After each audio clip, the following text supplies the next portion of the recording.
Gentlemen of the press, today we in aviation presented two very important memos to Council, and those two memos were graciously approved by Council.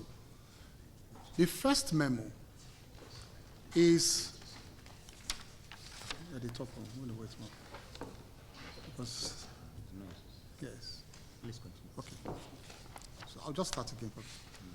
So we in aviation brought two very important memos to Council, which were graciously approved by Council.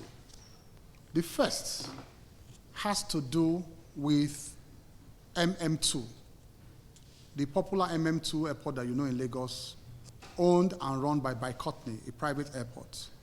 As you all know, there has been a long-standing dispute of the concessionaires, by the concessionaires with the federal government. And that is, of course, run and owned by our dear brother, Wale Babalaki. I'm sure you all follow the crisis from one government to the other involving that airport, and of course, the hotel and conference center, which remains uncompleted opposite that airport. When we came on board, because of our training too, Babalaki is, my brother at the INABA, we looked at all the issues and we sought a way out of the problem. Now, I can happily tell you that this government has resolved that issue, a 20-year-old dispute, once and for all.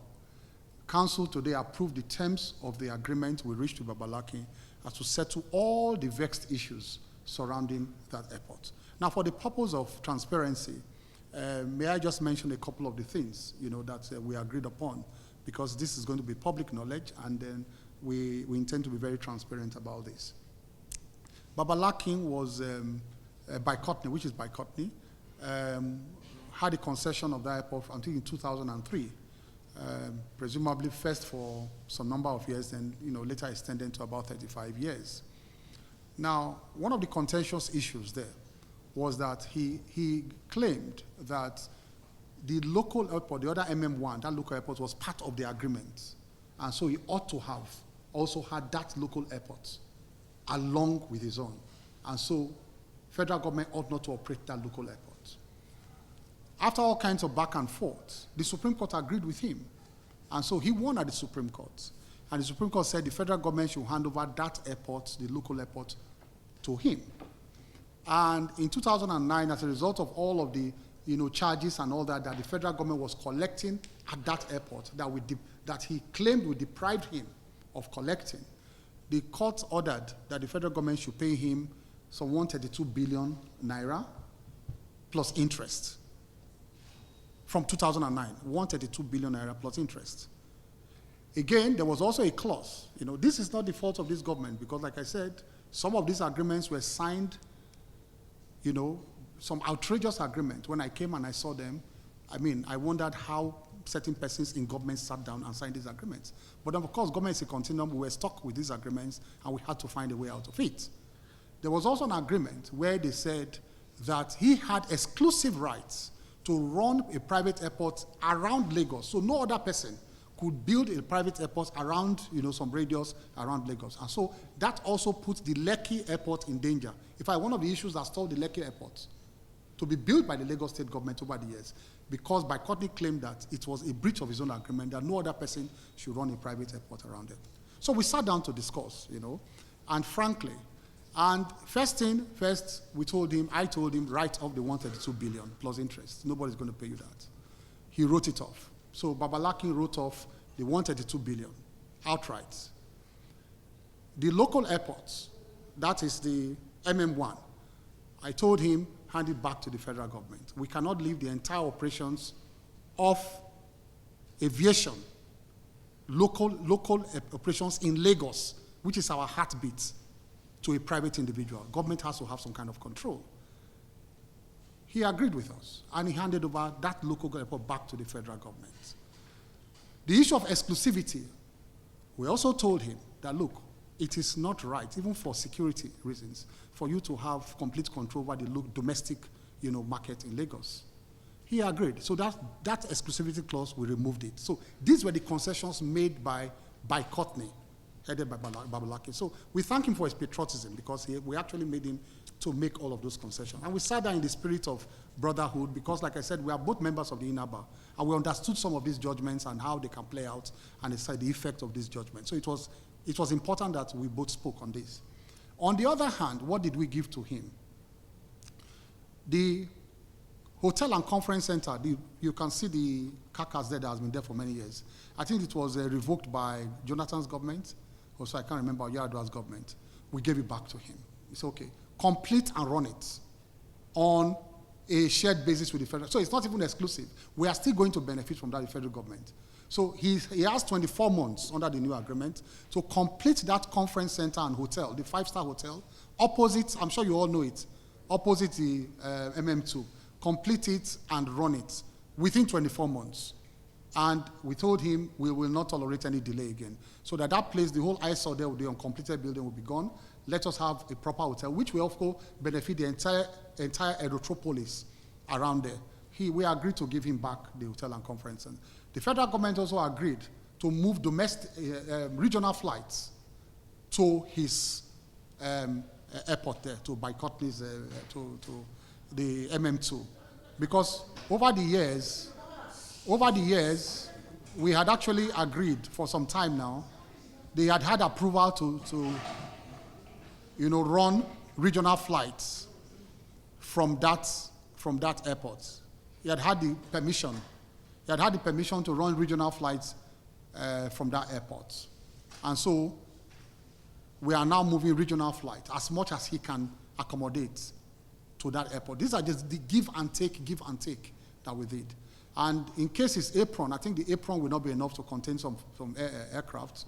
We will expand his apron. So instead of giving him that airport, we agreed to expand his apron at MM2. So we're going to expand that apron so that he can have more spaces to park his plane. And then we'll run regional flights from there as much as the place can take.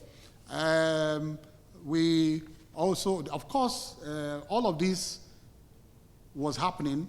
All this disagreement, he was not paying anything on that MM2. Federal government was supposed to be gaining or earning something from the concession.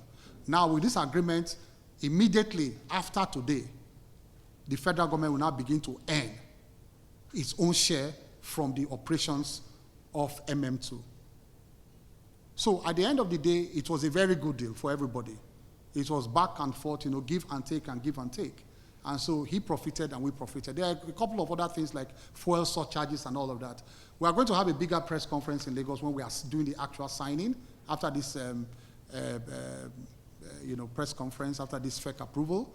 There, he will be there, the MD fund will be there, all other stakeholders will be there, where all the nitty-gritties. Okay, you can ask as many questions at that press conference as possible, where we are going to sign the actual agreement in that regard, because there are other smaller issues concerning the commercial department of FAN, where we're going to review. So that is, in summary, the final resolution of the whole problems regarding MM2. And we thank God that this government found a way out of that long-standing disputes regarding MM2. The second one is a very, very important memo that will be a game changer for the aviation industry.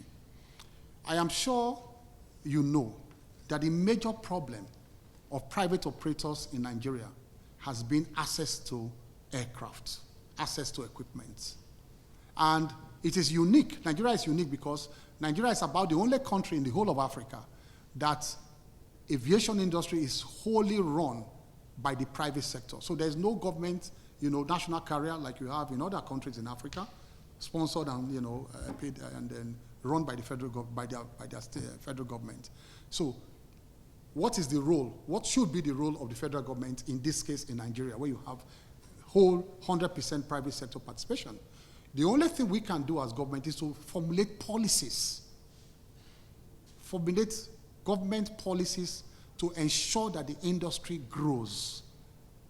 And that exactly has been what we have been doing since we came into office. You can see the Cape Town Convention that we signed, the IDERA, and all the other policies we have pushed out as a government that have made our rating go up so well, both continentally and internationally. We have been applauded for some of these policies. Now, another big one has come today, and the president has graciously approved this. The the Federal Executive Council approved the establishment of a Nigeria aircraft leasing company. Now, this will be an SPV that will be wholly run by the private sector, that the private sector will invest in. In fact, we have ready investors already. They're just been waiting for this FEC approval. And of course, backed by governments, by which we can get aircraft into the country under one SPV, instead of all the local airlines going all over the world looking for aircraft. And it's tough for them because they are private, companies that don't have sovereign backing, and so it's tough for them. It's always tough for them. I'm sure you see old aircrafts across the country sometimes, and delay, cancellations, and all that. The attitude of this government has been, instead of condemning them and running them down because of these delays and cancellation, while we're trying to hold them to the highest standard, we have a duty as government to also support their businesses with policies. Now, what are we going to do? Now, this SPV,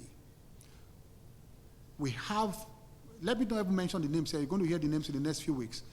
Some of the biggest bodies in Africa, financial bodies, who are ready to invest in it, because we have the market, we have the traffic, we have the population, we have the routes. So this is the franchise we are selling to the world. This is the franchise Nigeria has that we're selling to the world. If we don't have money, we have the franchise. And we have the geographical location. So these investors, they know that the aircrafts will boost the markets. Most especially when you see that 95% of our traffic in Nigeria, they are being ferried by foreign airlines. That market is a Nigerian market, but fed upon by foreign airlines. We want to tap into that market. The Nigerian airlines, we have to tap into that market and claw some back. And the only way to do that is to make them have access to equipment. That is what the Nigerian Aircraft Leasing Company is about to achieve. So, because they know that we have so many of these AOC holders, commercial airlines that are in need of aircrafts over and over again. In fact, some of these aircraft you see in Nigeria, they stay only 3 months. You won't know. They paint them, come 3 months, they are back again because they are on wet leases. Some, they will sell tickets for some routes. After some time, they cannot pay their premiums on the aircraft. They take the aircraft, but that's why you have delays and cancellations. Now they have a ready local market now of a company that has enough aircraft to give to them either long-term or short-term basis. What is the role of the federal government here? The federal government's role is just to guarantee the leasers and financiers of repossession of their aircraft. So federal government is not paying one kobo. It's not putting any financial obligation. And for that guarantee, federal government has an equity. MOFI, we have an equity in that company. So federal government is earning money. I'm making money for my brother, Oyedele. He just came out making money for him. Okay, so there we have an equity. Federal government will have an equity in that company. As I speak with you, we're not going around looking for investors. Investors are chasing us now with money. The moment we floated it more than 3 months ago, my phones have not stopped buzzing.